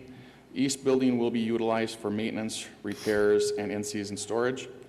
C, 5 non-family employees are allowed at this location. If the business expands above this number, a new conditional use permit will need to be applied for. D, all parking of employee vehicles shall occur between the dwelling and the east pole building and no closer to the road than the dwelling. E, all equipment shall be prepared to leave the premise the night before use. F, a hedge shall be placed between the south side of the west building and 190th Street right-of-way. And G, a holding tank shall be constructed for the wash bay floor drains in the east building, and all chemicals will be rinsed and captured in that holding tank. Conditional use permit includes a request as stated for that 5 non-family, and that has been a point of contention. And just as a differentiation, this is zoned R1, so the standards for a home occupation are different in ordinance versus a home occupation for an ag district request. And I just want to state that in the ag district, you're allowed up to 5 non-family members, non-premise members on the property. In the R1, you're not. So that is a difference, and I just want to state that for the record. Other than that, Winston Township also did hear this request, and they did recommend denial for this. And again, the basis for that denial was that they just wanted the residents in that Watry subdivision to be heard. There were some members of that subdivision that had attended that Winston Township meeting and had some concerns with a prior conditional use permit, and we did resolve those issues prior to that Planning Commission meeting. So with that being said, you have the conditions in front of you. The Van Isles have a current purchase agreement to close in early June, if approved. So with that, I'll turn it back to the board. Board? Mr. Chair. Go ahead, Brian. Mark, will one of the owners, applicants be living on this site?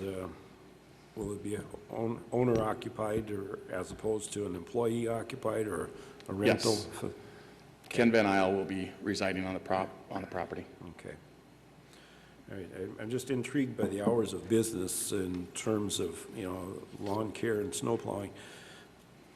And granted that they're just moving equipment in and out, but yeah, it seems more restrictive than, let's say, for a gravel mining permit where we allow much longer hours. Is this, again, because it's an R1 district? That is correct, and that's a very good question. There was a lot of discussion at our Planning Commission in regards to that. The hours of operation are really there for if they are on site during the day, loading, unloading equipment, material. Obviously, they receive chemical fertilizers that they receive as bulk items. So the hours of operation are really on site for any kind of intrusive noise that would be created, and we want to limit that to the day hours. They do leave the site prior to that time. The Van Isles have stated in a business plan that they submitted that the majority of their staging will occur during those hours and always be prepped the night before. So any equipment that gets picked up on site, majority of their client is from Maple Grove through Eden Prairie. It's West Metro, so it's not local. If individuals, members, employees have to come and pick up equipment from them, they're going to do that more than likely before those normals of hours of operation, but it's basically just to pick it up and leave. There would be no noise associated with the staging of that equipment.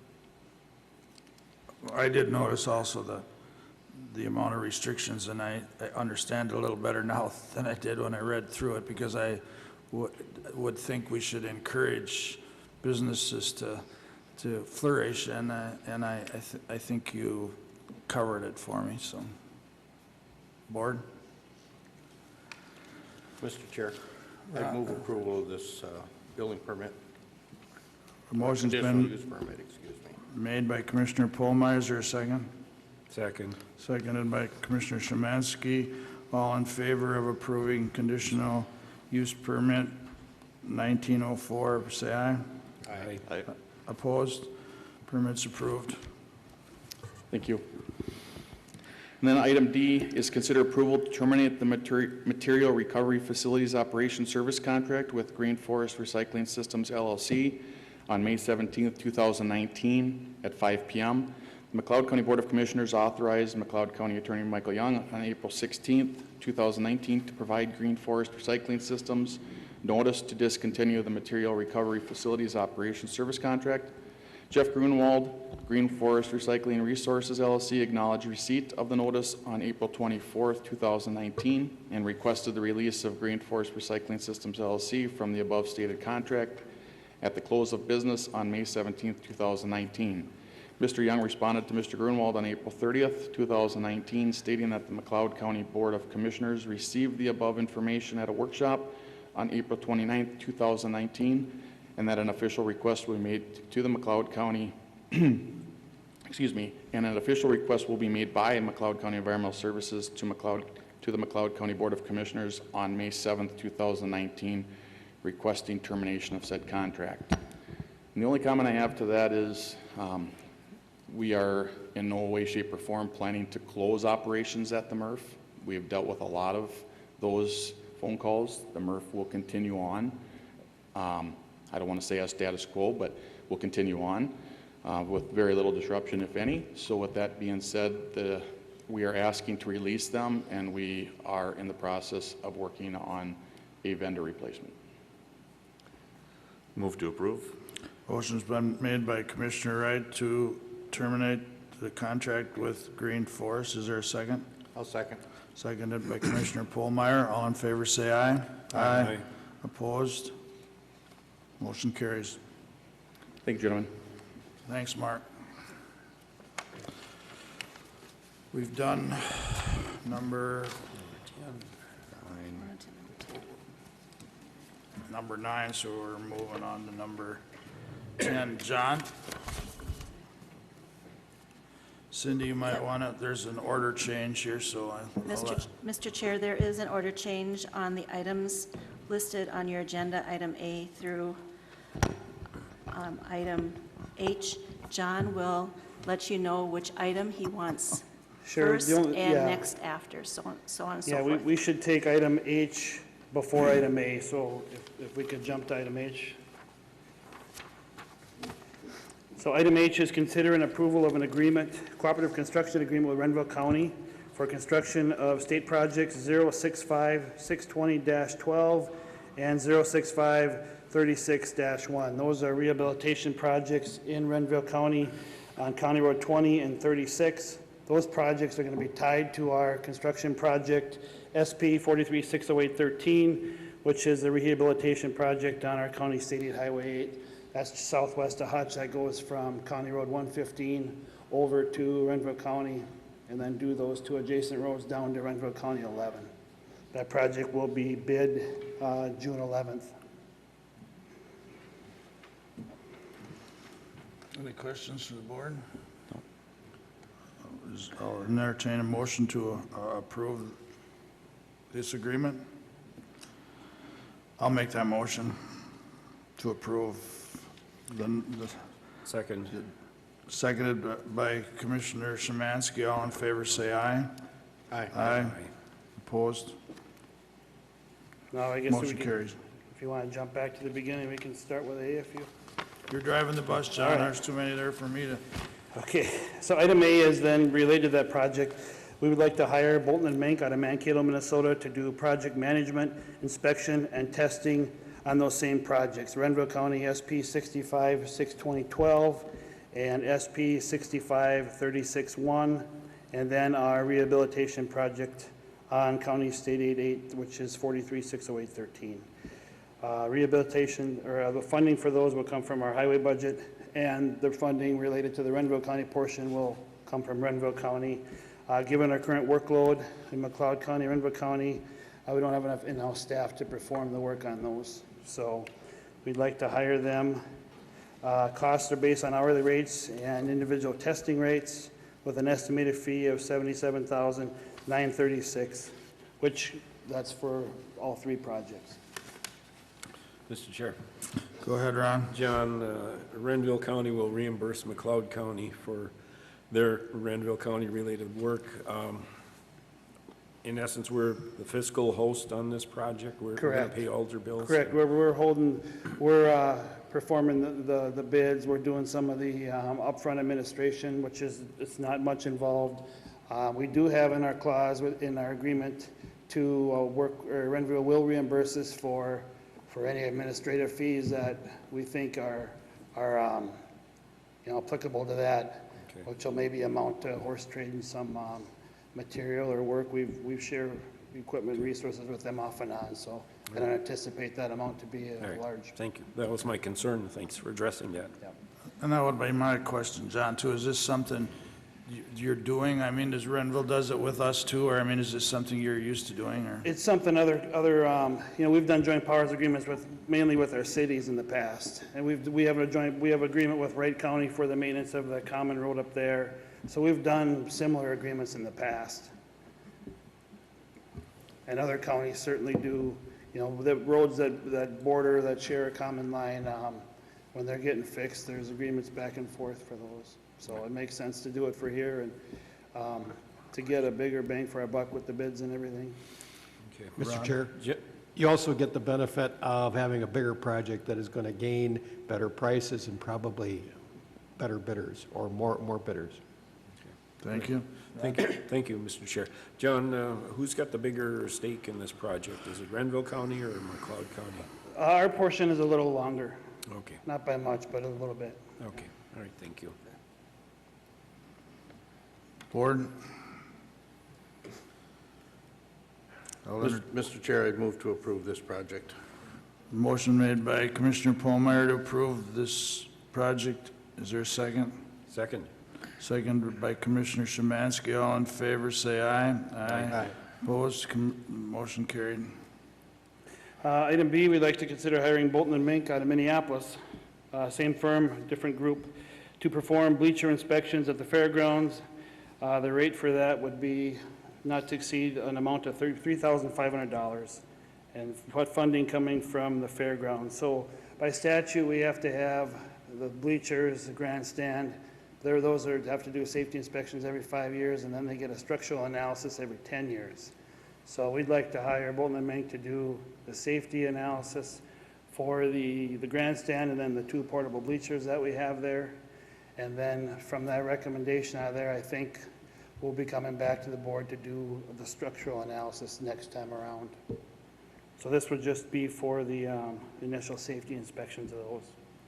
And that statute requires this how often? Every 5 years for the safety inspections and every 10 years for a structural inspection. And it takes,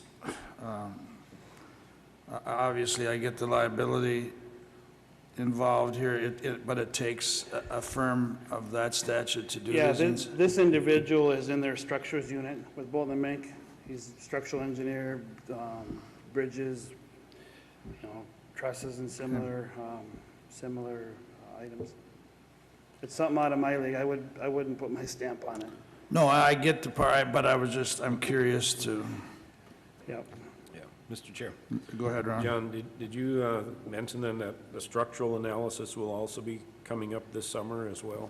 No, I think we have a price for the structural analysis, which is approximately another $3,000, but I talked with a consultant, and we think we'll get the safety inspections done, see what comes out of that, and then next time around, we'll look at a structural analysis. Okay. And you're not able to put the 2 together? Is that? Well, we could now, but the price won't change for that, so. Okay. I'd like to get his recommendation, what he sees out there, and then, maybe we could fine tune that $3,000 number and potentially it'd be a little or just to get a little more information when he does his first inspection. Mr. Chair, I move the county hire Bolton and Mink for the fairgrounds bleacher inspections. Motion's been made by Commissioner Szymanski to approve the inspection of the fairground bleachers. Is there a second? Second. Second by Commissioner Wright. Is there any discussion? All in favor, say aye. Aye. Aye. Opposed? And item C, we'd like to hire Brothers Fire and Security out of Elk River to perform additional required inspections of the fairgrounds for a lump sum fee of $2,554. And those inspections are annual inspections for fire sprinkler systems, the Siemens fire alarm system that's out there, the UL 300 inspections, which relate to the kitchen hoods. Right now, I believe it's just one hood we inspect out there. And then annual inspection of the fire extinguishers, and also a semi-annual cleaning of the kitchen hoods. And then rental of approximately 6 to 10 fire extinguishers during the fair time. And all of that is for a lump sum of $2,554. And currently, some of those inspections are done by a couple of different firms, so this would be able to get everybody under one shop, and it should be a little more streamlined. again, I understand that it has to be done, and is there any reason, or is there nobody locally that does these kind of things? I mean, I know it's by statute and regulations, Yeah. insurance, we got to go through all this, but I mean, is it, I noticed it's Elk River, and Yeah, well, I know Elk River, I mean, Brothers was the one that got the bid for the fire sprinkler system in the show arena. So that was one of the reasons. They Okay. were very responsive, they were very timely on, communications and getting back and forth, so that's one reason we leaned to them. Gopher, I believe it's Gopher Extinguishers now, or Gopher Fire has done some of the fire extinguisher inspections in the past, and I don't believe they're located in Hutch, so it's been, they're from a little bit all over. thanks. But we've had good customer service out of Brothers, so that's why we'd like to recommend Yeah, that. very good. I'm only asking because I'd like to try to do is keep as much business in the county as we possibly can, but Mr. Chair, I'll move to approve. motion's been made by Commissioner Wright to approve the safety inspections at the fairgrounds. Is there a second? Second. Seconded by Commissioner Pohlmeyer. Is there any more discussion? I'll just add this, that with our added investment in the county fairgrounds, our facilities are booked. We cover that when we meet with our Fairgrounds Commission meetings as far as how well the buildings are being used. Our pavilion that was constructed last year is basically booked for the summer, of anywhere from parties to reunions to different gatherings. And, doing these inspections, there is a price tag involved, but because we have an area that is to the point of seeing thousands and thousands of people annually, I guess it's a step we have to go through. Thank you. Is there any more discussion? Hearing none, all in favor of the motion to hire Brothers to do this inspection, say aye. Aye. Aye. Opposed? Motion carried. Item D, we'd like to have approval to purchase 2019 Simline M2 crack filler machine from Mid-States Equipment out of Mountain Lake. State contract price for that is $59,635 plus applicable tax, and that is in our maintenance budget this year. The current unit is approximately 18 years old, so it's seen its share. We are demoing one of these newer machines now, and the guys are telling me the use of it is a lot more simpler, the cleanout's quicker, a lot of other efficiencies built into the machine that's 18 years newer, so we should see some added efficiencies and improvements that way too. But the old one is pretty tired. Mr. Chair. Go ahead, Ron. John, in your recommendation, we would consider selling the 2001 crack filling machine. Has it got much market value to it? Or? Brian figured maybe $2,000 to $3,000 on the min bid. Okay. So that'd be the second part of this motion would be to, we don't want to approve to sell it until you approve to buy the new one. All right. And you said it's going to be much more efficient. Will you still need as many men on the crew, or basically it speeds up the operation? Speeds up the operation. So I would say, day to day from the new machine to the old, we're probably putting out more material. Okay. So it's the same amount of fulls. All right. And it utilizes the same materials? Correct. Okay. All right. Mr. Chair, I move to approve. Motion's been made by Commissioner Szymanski to purchase the new crack filling machine. Is there a second? Second that. Second by Commissioner Wright. Is there any more discussion? All in favor, say aye. Aye. Aye. Opposed? Second part of this motion, or this? Yep, so we'd need approval to sell our 2001 crack filler machine, and we'd like to do that via min bid, which we've done in the past for several pieces of equipment and pickups and so forth. Is that machine basic, for my own information, is that basically a heater? I mean, it says its own self-contained tank, and it heats itself, or what is that actually? Yeah, it's a propane melter, and, it's the big kettle of tar and so forth, and then there's a pump on it and a wand for the hose. Yeah. Very good. Move to approve the sale of the 2001 crack filler. Motion made by Commissioner Wright, seconded by Commissioner Szymanski to approve the selling of the old crack filling machine. Is there any more discussion? All in favor, say aye. Aye. Opposed? Item E. Okay, item E, we'd like to hire Aztec Corporation, they're out of St. Cloud, Minnesota, to do mastic crack patching on County Road 1 from Trunk Highway 7 up to County Road 5. So mastic crack patching, if you've seen it, MnDOT has a few of these units out there, but it's basically that, similar to crack filler, but it's kind of that oatmeal consistency you see, and they'll, you put it on some of the wider cracks that are depressed. Can't really handle it with like our normal crack filling machine, they're the ones that are depressed. County Road 1, if you've driven that from Highway 7 to Winstead, you'll see how they're starting to get cupped and down like that. And we think this mastic would be a big help for that. It is a road that we are going to seal coat this year, later in the year, so we'd like to do that. But that's what the mastic patching is. We looked at an option.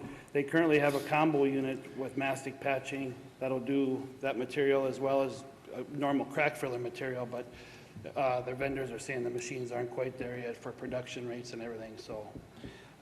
So that's why we'd like to hire Aztec. Estimated cost to do that work on the County Road 1 is $20,000 to $25,000, and that is based on a lineal foot of crack at $5.17 a foot of crack. And we did receive another quote from Bargain out of Mountain Lake, and their price was $9.74 a foot. So we recommend hiring Aztec to do that work. This isn't, that procedure, is that the one where they leave that piece of paper over the top for a while, or is that, I mean, I've noticed them. No, that's regular crack filling. That is regular, Yeah. okay. Yeah, so the mastic stuff, a few years back, 212 by Bongards area. You'll see it on every crack. It's the ones that are really depressed down. MnDOT's done a lot of it. Well, that's the only way you their set. machines, they're busy with it, but It's the only way you save a road. You can't, if you got to keep the moisture from going underneath, so. unless we want to approve a little more money and do some reclamation and some paving, but I thought the new machine would work by itself all night long. And get the- Mr. Chair, John, that was going to be my question, is how long will this mastic last, and what's the projection on future major?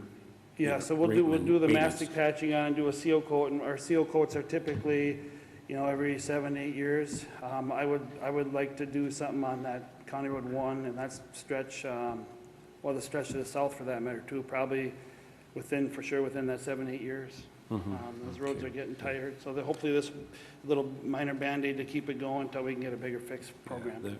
The reason I asked, the segment just south of County Road 5 intersection is getting kind of rough, and it looks like it needs something more than just a and that some of that you see it in the center of the wheel or the center line of the lane. That's there's some more issues going around. That's some of that statewide issue that's happening with some of those seal coats from a certain era back. I don't know if the oil is playing nice with the old bituminous and so forth, but that's on our radar too for something to do this fall. Probably more of a heavier bituminous patching with hot mix versus the mastic.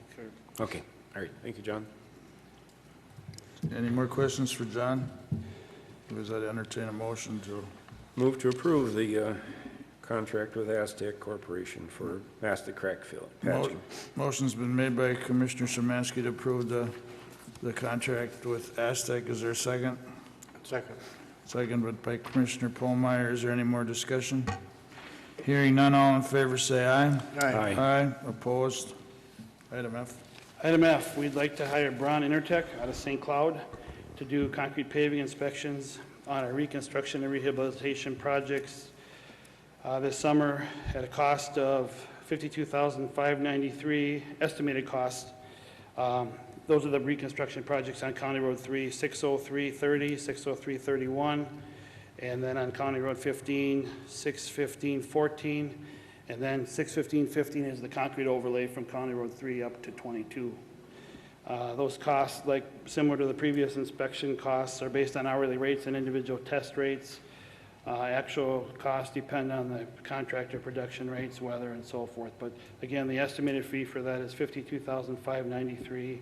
And again, with our current project workload and staff experience, or inexperience, I should say, in-house, we just need someone to handle that on the street for us. John, my question would be, are they pretty stringent with when they watch these things? I mean, if the base isn't right, or, I mean, why do you need these? Well, with state aid funding, we're required to inspect the paving, we're required to do testing at every given rates that are prescribed per materials control schedule. And as far as the stringent, yeah, the inspector, that's what they're watching. You know, I plan to be out there off and on when I can. Jesse does too, but we're just spread thin and we got inexperienced staff. So, you know, we got a lot of money going down the road every hour with concrete paving. We don't want to, I think this is a inexpensive, not a precaution, but a necessary step we need to take to watch that. My concern, well, because of the weather and what's all been going on, I mean, it's really going to be important that everything's ready to go when you start. Absolutely, yep. Yeah. Mr. Chair. Ron? John, I was just reviewing the letter from Braun Intertech dated April 19th regarding County Road 15. I think it says our understanding of the project, and then they talk about the segments of County Road 15, and I think they've got them flip-flopped. They said County Road CSAH 22 to Highway 7, I think it's what it should say, would be a construction of a concrete pavement overlay, but that's the new segment, or the rebuilt segment of 15. They have those mixed up. Yeah. But those those projects. still going to do the work. Correct. Those projects are that's in their scope. They have some of the verbiage wrong, but yeah. All right, so I just wanted to clarify that they didn't come out and find something completely different than they were anticipating, so. No. Okay. Thank you. All right, is there a motion? Move to approve. Motion made by Commissioner Szymanski to approve American Engineering Testing. Is there a second? Ron? Am I on the wrong one? I'll second. Wrong one. We're on item We're F. on Braun. Braun Intertech. Braun, I'm sorry. Is there a second? Second. Second by Mr. Commissioner Polmeyer. Is there any more discussion? Hearing none, all in favor, say aye. Aye. Aye. Opposed? Motion carries. So now we got American Engineering Testing with item G. We'd like to hire those folks out of St. Paul to evaluate our 2018 cement stabilization seal coat project, which was on County Road 54, Tagus Avenue. The cost for that is not to exceed $20,000, and that's based on hourly rates. And that cost, that $20,000, if you recall, a few months back, a number of board meetings back, we got an opera grant to do the research and fund this investigative work. So this will be covered by that opera grant that we previously received. Mr. Chair, part of getting a process perfected is getting data as to how the process has gone, and so I think we need that, so I will move to approve. Motion made by Commissioner Wright to approve the hiring of American Engineering Testing to evaluate the stabilization project. Is there a second? Second. Second by Commissioner Polmeyer. Is there any more discussion? Hearing none, all in favor say aye. Aye. Opposed? Motion carries. I guess you're... That might be a record. I have to look back over the years, but I think 8 you're right, items is John. pretty good. One thing I'd like to mention to you, we got notice spring load restrictions are going to go off on this Friday. So we will be pulling down signs on Monday. The guys are on 410s now, so we plan to remove road restrictions on Monday. Maintenance superintendent is still concerned with some gravel roads. I'm not sure exactly which ones, but some are certainly still soft, so we might end up posting some gravel still at the 5 ton. So calls or concerns, let me know. That was going to be my question, John. I noticed the roads are really... They took a beating this year. Last week, they're really... Yeah. I've never seen some of this for years. I know some of them, the frost must be just coming out on some of these, but... I think you're right. So that's our plan. Very good. Thanks, John. Thank you. Thank you, John. Somebody Mr. did the Chair, I agenda can- very good because it's Yeah, 11 it's o'clock. 11 o'clock. Cindy. Okay, I'll take item number 11 for the Information Technology Department. Item A, consider approval of proposal from True North Consulting Company out of Stillwater, Minnesota for services for for services for fiber optic network extension to the new government center for $13,780 with the funding coming from the Capital Projects Fund. So what this is we need to have the fiber optic from the courthouse to the new government center. So the True North was the lowest bid to complete this project for us, so their services would be designing, bidding, and the construction management. So they would oversee the construction project for laying the fiber. We also received a bid from ISG out of Mankato, our current architect company that we have, and their proposal came in at $29,600. True North Consulting, the Information Technologies Department, has worked with them in the past for the project that was laying the fiber from Glencoe to Hutchinson, so they know of this company. So our recommendation is that you go with True North. Mr. Chair, I'll move to approve. Motion's been made by Commissioner Wright and seconded by Commissioner Pohlmeyer to approve True North Consulting to do our cable work to the new complex. All in favor, say aye. Aye. Aye. Opposed? Cindy?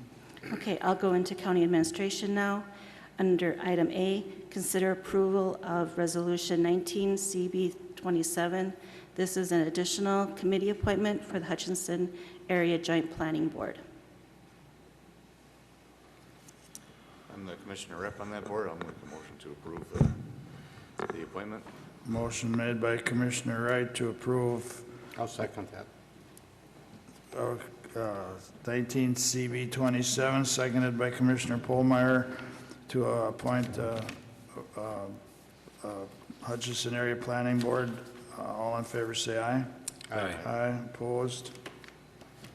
Item B is to consider approval of application for a permit to the Buffalo Creek Watershed District for the expansion of the existing wet stormwater pond at the new government building site. So ISG completed the application on behalf of McLeod County, so they are asking us for approval to submit to the Buffalo Creek Watershed. I'll make a motion to approve the application of the addition to our holding pond. Is there a second? Second. Seconded by Commissioner Szymanski. Is there any discussion?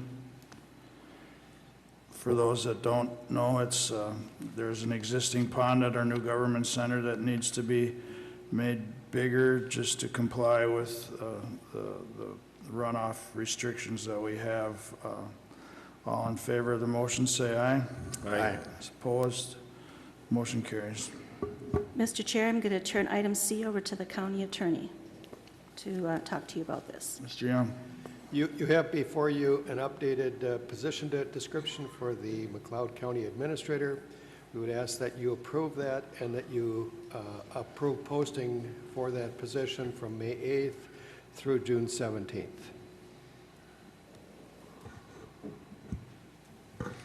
I will also make that motion to approve the posting of our county administrator position from May 8th to June 17th. Second. Seconded by Commissioner Szymanski. Is there any discussion? Mr. Chair, Go ahead. all that communication will go through your office and Mr. Young? It'll either go directly through our office or indirectly through one of the staff in HR to my office. Okay. But yes, it'll go to my supervision. Okay, thank you. Is there any more discussion?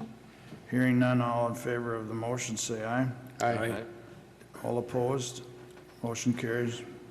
Item D, our last item of the day, notification of an upcoming McLeod County workshop, Board of Commissioners, to be held on May 21st, following the county board meeting here at the Glencoe City Center in the West Conference Room. I'll make that motion that notification made of our workshop, or is that just? Just notification. Okay, very good. Okay, open forum, any public input? Did you have anything else? Our press guy left. Press is gone, we bored him to death. Any that I don't see, hearing none, I would move to recess our board meeting till May 21st at 9 a.m. here at the city center. Second. All in favor, say aye. Aye. Opposed? We're recessed.